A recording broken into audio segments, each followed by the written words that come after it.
Back. The chair recognizes Mr. Hunt of Texas. Thank you, Mr. Chairman.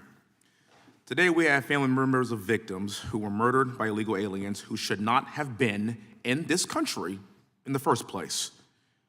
I want to start by saying to the victims' mothers, Ms. Nungaray, Ms. Morin, Ms. Nobles, and Ms. Funder, how sad I am for your loss, and I genuinely mean that from the bottom of my heart. It takes so much courage for you to stand before us today, sit before us today. It's been a very long day, and for us to hear your testimony and for us to hear your stories, it really warms my heart, and I know that there's bravery left in this country, and you represent that, you embody that.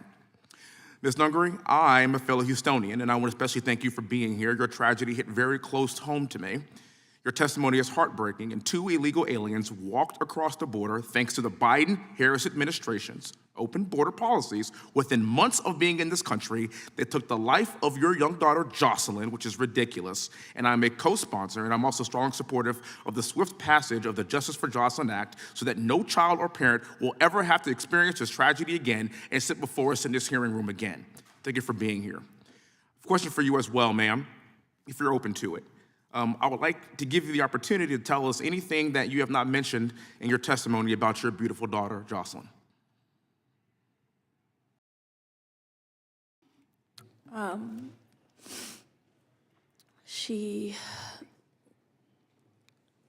didn't want to press what she was. She was a child.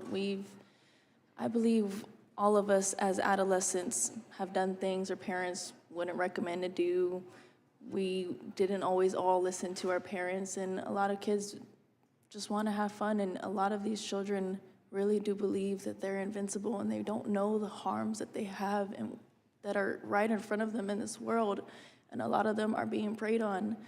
And my daughter really should have felt safe to, even if it was late at night, which she had no business doing, we know, but she should have been able to walk a couple minutes from our home and be able to safely get home without having to be lured somewhere by being the helpful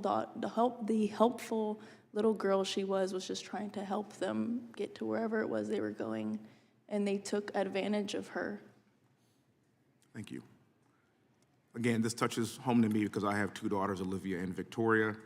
If some of this happened to them, I actually don't know what I would do. Actually, I have an idea, and I probably wouldn't be in Congress anymore. So I understand your frustration, and you're right. Our children should be able to walk these streets safely, no matter what hour, no matter what decisions that they make.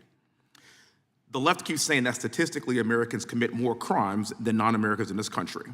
Well, I'd like my colleagues on the left to know that these mothers that are dealing with this understand that that's actually not true. And in fact, police sources told the New York Post that around 75% of people arrested in Midtown Manhattan, which is not necessarily a direct border state, in recent months, they've been illegal aliens.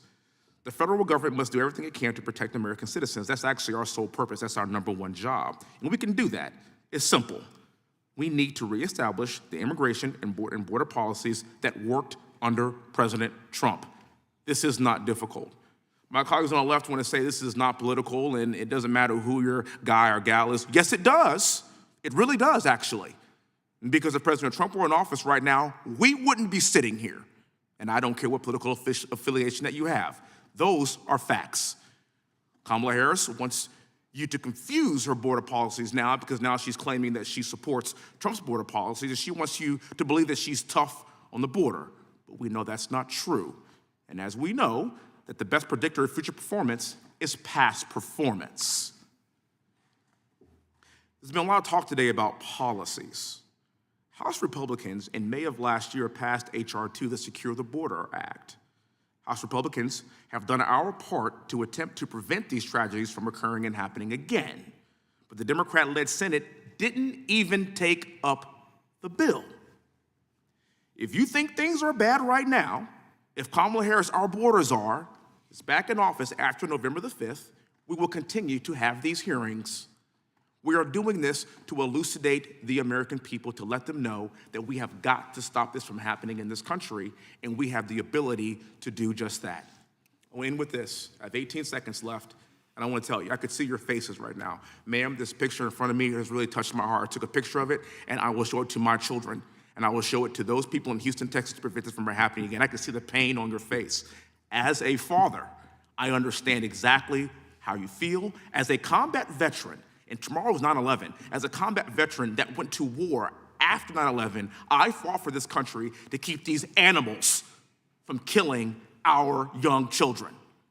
I will continue to fight tirelessly to do just that. Thank you so much. Thank you for your bravery. God bless you all. And we are trying our best to prevent these tragedies from ever happening again. Thank you so much for being here. Gentleman yields back. Chair recognizes the gentleman from South Carolina, Mr. Fry. Thank you, Mr. Chairman. Thank you for this hearing today, and thank you, ladies, for being here. When I was